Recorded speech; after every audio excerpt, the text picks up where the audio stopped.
દોસ્તો, મારી કચ્છની મોજ ચેનલમાં આપનું સ્વાગત છે। આજના વિડીયોમાં આપણે વાત કરવા જઈ રહ્યા છીએ કે પૂનમ ભાભી આજે પિયરી જઈ રહ્યા છે। યશુને અચાનક આ શું થઈ ગયું કે તેને હોસ્પિટલ લઈ ગયા।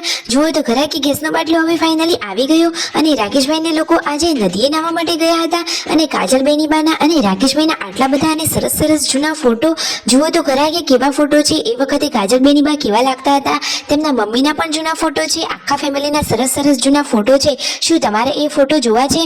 તો આ બધી જ માહિતી મળશે તમને આપણા આ વિડીયોમાં। મારી ચેનલ ઉપર નવા હોય તો ચેનલને ફટાફટ લાઈક શેર એન્ડ સબસ્ક્રાઇબ કરી દો। Full video in Thakor family blog channel દોસ્તો, ફૂલ વિડીયોની લિંક ડિસ્ક્રિપ્શનમાં મૂકેલી છે, ત્યાં જઈ તમે આખો વિડીયો વોચ કરી શકો છો।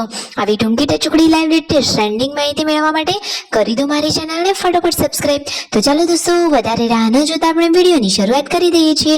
તમે વિડીયોમાં લાઈવ જોઈ રહ્યા છો કે પૂનમ ભાભી તો આજે વહેલા તૈયાર થઈ ગયા છે અને કેટલા રાજીના રેડ થઈ ગયા છે।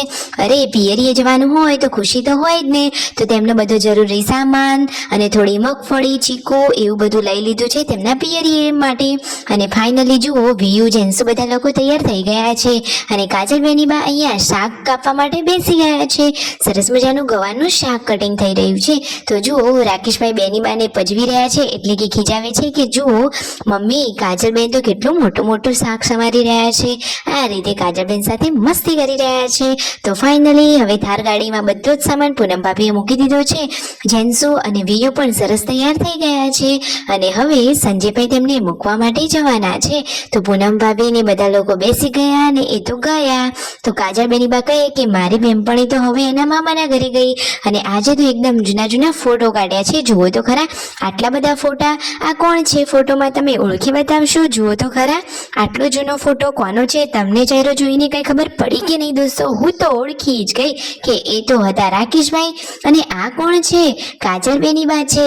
આ રહ્યા તેમના મમ્મી વચ્ચે અને જેમને તેડેલા છે એ કાજલબેન છે અને આ રહ્યો રાકેશભાઈ અને કાજલબેન ભાઈ બહેનનો ફોટો। જુઓ તો ખરા આવા તો કેટલાય સરસ મજાના જૂના ફોટા છે। ચાલો તમને નજીકથી બતાવીએ। તો જુઓ દોસ્તો, કાજલબેની બાએ આજે આ જૂના ફોટોનો આલ્બમ કાઢ્યો તો બધા લોકોને આ ફોટોસ જોવાની મજા પડી ગઈ। જુઓ કાજલબેની બા અને રાકેશભાઈનો આ ફોટો કેવો છે?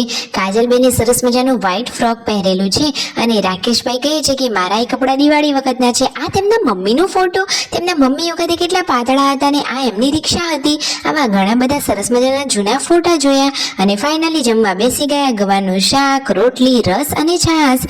ઘરે આવ્યા સબસ્ક્રાઈબરો જોડે ફોટોશૂટ કરાવ્યો અને પછી સબસ્ક્રાઈબરો તેમના ઘરે જવા માટે નીકળ્યા।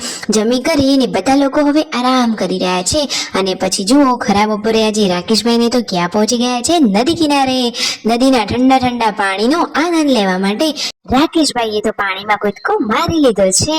જુઓ તો ખરા કેટલું એકદમ ક્લીન પાણી છે, નદીના નીચેનું તળિયું પણ દેખાઈ રહ્યું છે। દોસ્તો, ગામડામાં આવી ઘર આંગણેથી નદી જતી હોય તો આવો નાહવાનો મોકો થોડો ગુમાવવાનો હોય।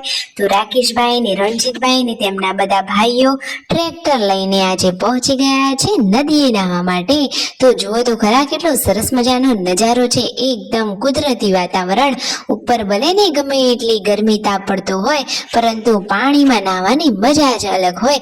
આજે ફાઇનલી ગેસનો બાટલો આવી ગયો। કાજલબેની બા ને રાકેશભાઈ બાટલો લઈને આવ્યા તો શિલ્પા ભાભી કહે છે કે અલગ જ ફિલિંગ લાગે છે, ઘણા દિવસ સુધી ચૂલા ઉપર રસોઈ બનાવી હતી એટલા માટે। પછી સાંજે પાર્વતી ભાભી ને શિલ્પા ભાભી ખેતરમાં ગયા, ચાર લઈ અને ઘરે આવ્યા। અને દોસ્તો, આજે તો શિલ્પા ભાભીની લાડકી દીકરી યશુને આ શું થઈ ગયું છે? એ તો કોઈનાથી બોલતી નથી, ખાવાનું ખાતી નથી, એની શું પીડા થઈ રહી છે?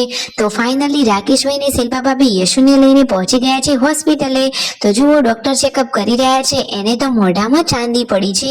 અને દોસ્તો, આવડા નાના ભૂલકા બાળકને આવડી મોટી ચાંદી, તમે જુઓ તો ખરા કે એને કેટલી મોટી ચાંદી પડી છે મોઢામાં। તો શું દોસ્તો એનો કોઈ ઘરેલું અકસીર ઈલાજ હોય તો તમે કોમેન્ટ કરીને જણાવજો, આપણે એમને મદદ કરી શકીએ। જુઓ તો ખરા દીકરીને મોઢામાં કેવડી મોટી ચાંદી પડી છે અને એને દુખાવો પણ થઈ રહ્યો છે।